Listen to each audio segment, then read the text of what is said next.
Simula nung in-upload ko tong picture na to, may mga nag-message sa atin at nagtatanong kung paano natin na-unlock yung 60,000 minute views. Hindi naman na tayo nagla-live at hindi rin tayo nag-upload ng video. Sa video na to, isi-share ko sa inyo yung ginawa kong paraan para ma-unlock yung 60,000 minute views habang kumakain ng ice cream at tumatambay dito sa isang grocery store. Tara!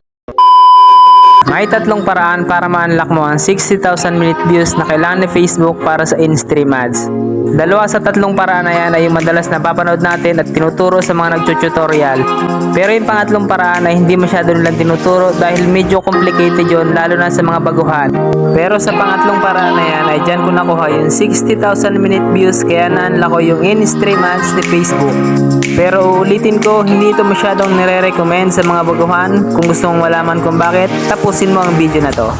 Ang unang paraan na pwede mong gawin at ito rin yung madalas na sinasabi ng mga nag-tutorial is yung pagla-live. Kung ikaw yung tipo ng tao na madalas walang ginagawa at lagi lang nakaharap sa cellphone, siguro ito yung may re-recommend ko para sa'yo. Pero sad to say, hindi ito yung paraan na pinili ko. May apat akong dahilan kung bakit hindi ko pinili ang paraan na ito. Una, wala akong time kasi masyado akong busy sa aking trabaho. Pangalawa, hindi ako sikat kaya alam kong walang manonood sa akin kapag nag-live ako. Masakit mang aminin pero alam ko sa sarili ko na kahit mga kaibigan ko, kahit mga kamag-anak ko, alam kong hindi sila manonood sa akin kapag nag-live ako.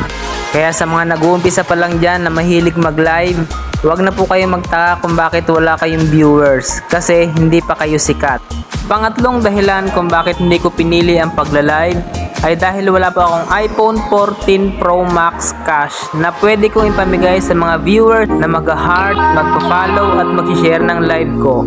Isa kasi sa mga dahilan kung bakit dumadami ang viewers sa isang live ay kapag namimigay ng cellphone ang nagla-live kapalit ng pag-heart, pag-share at pag-follow sa kanilang live. At yan ay wala po ako. Ang pang-apat na dahilan kung bakit hindi ko pinili ang pagla-live ay dahil wala po akong 1 kyaw, 5 kyaw at saka 10 kyaw na pwede kong ipapremyo kung sakali man magpalaro ako sa aking live. Isa rin po yan sa mga dahilan kung bakit nag-i-stay ang isang viewer sa isang live. Dahil karamihan po sa mga viewers ay naghihintay at umaasa na sana ay matawag ang kanilang pangalan at kahit paano ay maambunan man lang ng kaunting grasya. At sad to say, wala po tayong budget sa ganyang bagay kaya hindi po natin pinili ang pagla-live. Ang pangalawang paraan naman para makuha mo yung 60,000 minute views ay yung tulad ng sinasabi ng karamihan na nagtututorial na mag-upload ka lang daw ng video araw-araw, long form video man yan o reels. Kung ikaw yung tipo ng tao na maraming oras mag-isip ng content, gumawa ng video at mag-edit ng video, siguro para sa iyo itong number 2 na ito. Ito rin yung unang paraan na ginawa ko nung panahon nag-uumpisa pa lang din ako katulad ng iba dyan. Naniwala ako sa mga tutorial na nagsasabing mag-upload lang daw ako ng mag-upload ng video at darating yung araw na merong isang magbabiral sa akin. At ito nga sa awa ng Diyos, wala pa rin nangyari. Kahit gaano kaganda yung video mo, kahit gaano kaganda yung pagka-edit mo, kung hindi ka naman sikat, sigurado ako, wala pa rin manonood sa'yo. Yan ang masakit na katotohanan dito sa mundo ng vlogging.